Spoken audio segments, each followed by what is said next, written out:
ನಮಸ್ಕಾರ ವೀಕ್ಷಕರೇ, ಪ್ರಿಯಾ ಸುಚಿ ಚಾನಲ್ಗೆ ಸ್ವಾಗತ. ಇವತ್ತು ನಾನೊಂದು ಅದ್ಭುತವಾದ ತುಳಸಿ ಕಷಾಯದ ರೆಸಿಪಿನ ತೋರಿಸ್ತಾ ಇದ್ದೀನಿ. ಈ ಕಷಾಯವನ್ನು ನೀವು ದಿನಕ್ಕೊಮ್ಮೆ ಕುಡಿದ್ಬಿಟ್ರೆ 2-3 ದಿನದಲ್ಲೇ ಕೆಮ್ಮು, ನೆಗಡಿ, ಗಂಟ್ಲು ನೋವು ಎಲ್ಲ ಪೂರ್ತಿಯಾಗಿ ಹೋಗ್ಬಿಡುತ್ತೆ. ಕೋವಿಡ್-19 ಬಂದಿರೋರು ಕೂಡ ಇದನ್ನ ಕುಡಿಬಹುದು. ಡಾಕ್ಟರ್ ಕೊಟ್ಟಿರೋ ಮೆಡಿಸಿನ್ ಜೊತೆಗೆ ಈ ಕಷಾಯನ ದಿನಕ್ಕೊಮ್ಮೆ ತಗೊಳ್ಳಿ, ಬೇಗ ಹುಷಾರಾಗ್ತೀರಾ.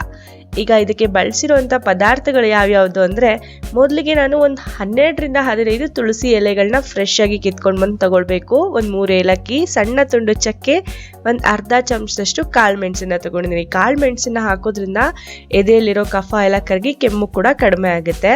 ಒಂದು 6 ಲವಂಗ, 1 ಚಮಚದಷ್ಟು ಬೆಲ್ಲ ತಗೊಂಡಿದ್ದೀನಿ, 1 ಇಂಚಷ್ಟು ಶುಂಠಿ ತಗೊಂಡಿದ್ದೀನಿ, ಮತ್ತು ತುಳಸಿ ಎಲೆ.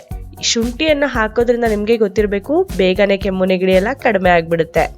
ಈಗ ನಾನು ಈ ಏಲಕ್ಕಿ, ಚಕ್ಕೆ, ಕಾಳು ಮೆಣಸು ಮತ್ತು ಲವಂಗವನ್ನು ಒಂದು ಕುಟ್ಟಣಿಗೆಯಲ್ಲಿ ಹಾಕೊಂಡು ಚೆನ್ನಾಗಿ ಕುಟ್ಕೊಳ್ತಾ ಇದ್ದೀನಿ. ಮೊದಲು ಈ 4 ಪದಾರ್ಥಗಳನ್ನ ಚೆನ್ನಾಗಿ ಕುಟ್ಕೊಳ್ಳೋಣ. ನೋಡಿ, ಈ ಥರ ಚೆನ್ನಾಗಿ ಕುಟ್ಕೊಳ್ಬೇಕು. ಅದಾದಮೇಲೆ ನಾನು 1 ಇಂಚಷ್ಟು ಶುಂಠಿ ಮತ್ತು ತುಳಸಿ ಎಲೆಗಳನ್ನ ಕೂಡ ಹಾಕ್ಕೊಳ್ತೀನಿ. ಇದು ಕೂಡ ಪೂರ್ತಿಯಾಗಿ ಪೇಸ್ಟ್ ಆಗೋ ಥರ ನಾವು ಚೆನ್ನಾಗಿ ಕುಟ್ಕೊಳ್ಬೇಕಾಗುತ್ತೆ. ನೋಡಿ, ಈ ಥರ ತರಿತರಿಯಾಗಿ ಪೇಸ್ಟ್ ಆಗಿರಬೇಕು. ಈಗ ನಾವು ಕಷಾಯ ಮಾಡ್ಕೊಳ್ಳೋಣ. ಕಷಾಯ ಮಾಡೋದಕ್ಕೆ 2 ಗ್ಲಾಸಷ್ಟು ನಾನು ನೀರನ್ನು ತಗೊಳ್ತಾ ಇದ್ದೀನಿ. 2 ಗ್ಲಾಸ್ ನೀರಲ್ಲಿ ನಾವು ಇಬ್ಬರಿಗೆ ಕಷಾಯವನ್ನು ಮಾಡ್ಕೊಳ್ಬೋದು. ಈಗ ಈ ನೀರಿಗೆ ನಾನು ಈಗ ತಾನೇ ಕುಟ್ಟಿ ಪುಡಿ ಮಾಡಿ ರೆಡಿ ಮಾಡಿ ಇಟ್ಕೊಂಡಿದ್ದಲ್ಲ ಎಲ್ಲ ಸಾಮಗ್ರಿಗಳನ್ನ ಹಾಕೊಳ್ತಾ ಇದ್ದೀನಿ. ಪೂರ್ತಿ ಸಣ್ಣಗೇನು ಕುಟ್ಕೊಳ್ಳೋದು ಬೇಡ, ಇಷ್ಟು ತರತರಿಯಾಗಿದ್ರೆ ಸಾಕು. ಇದನ್ನೆಲ್ಲ ಹಾಕಿದ್ಮೇಲೆ ಬೆಲ್ಲನೂ ಕೂಡ ತೆಗೆದಿಟ್ಕೊಂಡಿದ್ದಲ್ಲ 1 ಚಮಚದಷ್ಟು, ಆ ಬೆಲ್ಲನೂ ಕೂಡ ಇವಾಗಲೇ ಹಾಕ್ಕೊಳ್ಳೋಣ.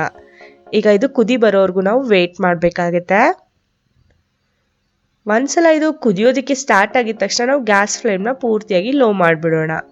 ಲೋ ಮಾಡಿದ್ಮೇಲೆ ಇದನ್ನು ನಾವು ಒಂದು 10-12 ನಿಮಿಷ ಚೆನ್ನಾಗಿ ಕುದಿಸ್ಬೇಕು. 2 ಗ್ಲಾಸ್ ನೀರಿರೋದು 1.5 ಗ್ಲಾಸ್ ಆಗಬೇಕು, ಅಲ್ಲಿ ತನಕ ಚೆನ್ನಾಗಿ ಕುದಿಸ್ಕೊಳ್ಳೋಣ. ಈಗ ಸುಮಾರು ಒಂದು 10 ನಿಮಿಷಗಳಿಂದ ಈ ಕಷಾಯ ಚೆನ್ನಾಗಿ ಕುದೀತಾ ಇದೆ. ನಾವು 2 ಗ್ಲಾಸಷ್ಟು ನೀರು ಹಾಕಿದ್ವಲ್ಲ, ಈಗ ಅದು 1.5 ಗ್ಲಾಸಷ್ಟು ಆಗಿದೆ. ಈಗ ಗ್ಯಾಸ್ ಫ್ಲೇಮ್ನ ಆಫ್ ಮಾಡಿಕೊಂಡು ನಾನೀಗ ಇದನ್ನು ಚೆನ್ನಾಗಿ ಸೋಸ್ಕೊಳ್ತಾ ಇದ್ದೀನಿ. ಈ ಕಷಾಯವನ್ನು ಬಿಸಿ ಬಿಸಿಯಾಗಿರುವಾಗಲೇ ಕುಡಿಬೇಕು. ಕೆಮ್ಮು ಮತ್ತು ಗಂಟ್ಲು ನೋವಿರುವವರು ಬಿಸಿ ಬಿಸಿ ಕಷಾಯ ಕುಡಿಯೋದ್ರಿಂದ ತುಂಬಾ ಆರಾಮ್ ಅನಿಸುತ್ತೆ. ಕೋವಿಡ್-19 ಬಂದಿರೋರು ಕೂಡ ದಿನಕ್ಕೊಮ್ಮೆ ಈ ಕಷಾಯವನ್ನು ಆರಾಮವಾಗಿ ಕುಡಿಬೋದು. ಡಾಕ್ಟರ್ ಕೊಟ್ಟಿರುವಂಥ ಮೆಡಿಸಿನ್ ಜೊತೆಗೆ ಈ ಕಷಾಯವನ್ನು ಕುಡಿಯೋದ್ರಿಂದ ಕೆಮ್ಮು, ನೆಗಡಿ, ಗಂಟಲು ನೋವೆಲ್ಲ ಬೇಗನೆ ಹೋಗ್ಬಿಡುತ್ತೆ. ನಿಮ್ಗೆಲ್ಲರಿಗೂ ಇವತ್ತು ನಾನು ತೋರಿಸಿರುವಂಥ ಈ ಕಷಾಯದ ರೆಸಿಪಿ ಇಷ್ಟ ಆಗಿದೆ ಅಂತ ಅಂದ್ಕೊಳ್ತೀನಿ. ಇಷ್ಟ ಆಗಿದ್ರೆ ಪ್ರಿಯಾ ಸುಚಿ ಚಾನಲ್ಗೆ ಲೈಕ್ ಮಾಡಿ. ಇನ್ನೂ ಹೆಚ್ಚಿನ ಆರೋಗ್ಯಕರ ರೆಸಿಪಿಗಳಿಗಾಗಿ ನಮ್ಮ ಚಾನಲ್ನ ಸಬ್ಸ್ಕ್ರೈಬ್ ಮಾಡ್ಕೊಳ್ಳಿ.